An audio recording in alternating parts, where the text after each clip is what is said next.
pushing me around, I would just be doing this. But you see, you might not even notice that if somebody doesn't point it out. Now, sometimes with teaching, and I've been guilty of this myself, a teacher will do their best to explain how they do something, but if it's a feeling thing, they don't really know how they do it themselves. And so, you get the words, but what you want to get really good at is watching what they're actually doing that really makes a difference.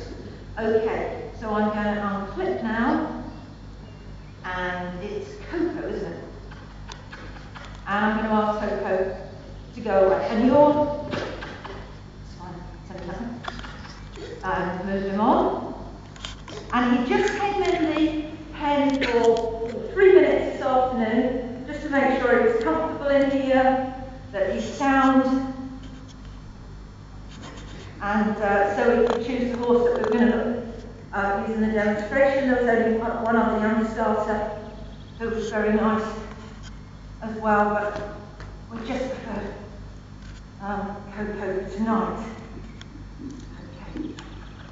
So you can see him going around it, you can see the angles I'm at. If you ever try this and you find it difficult, keep on your horse keeps stopping a lot and it's not going away, check that you're at the right distance behind. And if you keep your toes facing their head, that helps you stay at the right angle. Now I'm going to change direction.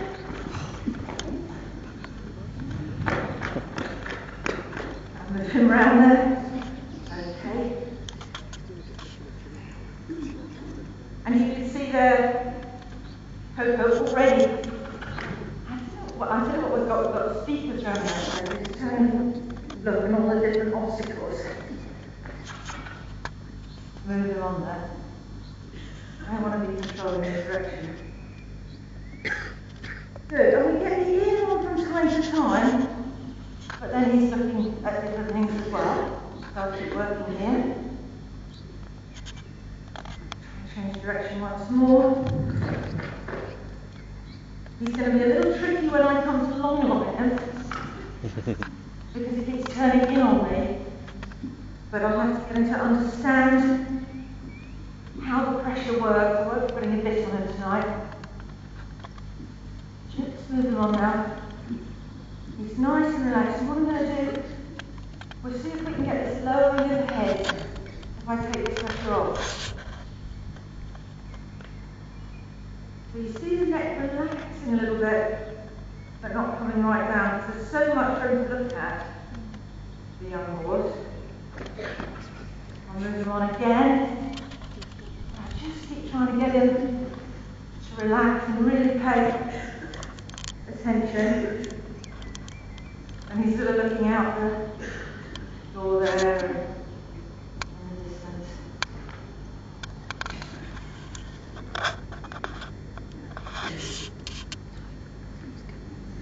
Lower distraction for him. Licking and chewing, can you see that there? Some of you. Depending on the right angle. Just going to give them the time. As I say, it's a two-way communication. If I can't get him comfortable to do this, we'll work through getting some relaxation there. But it's not going right down yet. There, more relaxation. There we go. There we go. That's really nice. I don't want to frighten him out of it, you know. I'm going to ask him on again now. I totally feel that he's ready to join up anyway. You see quite a bit of licking and chewing there. And now I'm going to drop my eyes away. I'm going to come here and arm away.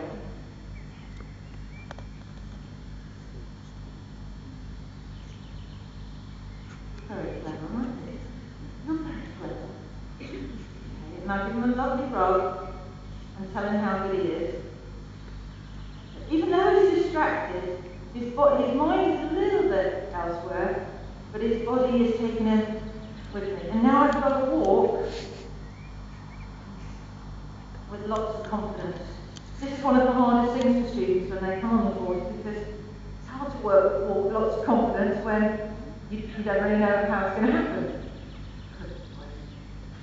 So you have to pretend that you're confident. Lots of nice strokes. Timing is good. That's wonderful. What a lovely young horse. What a nice place to start from.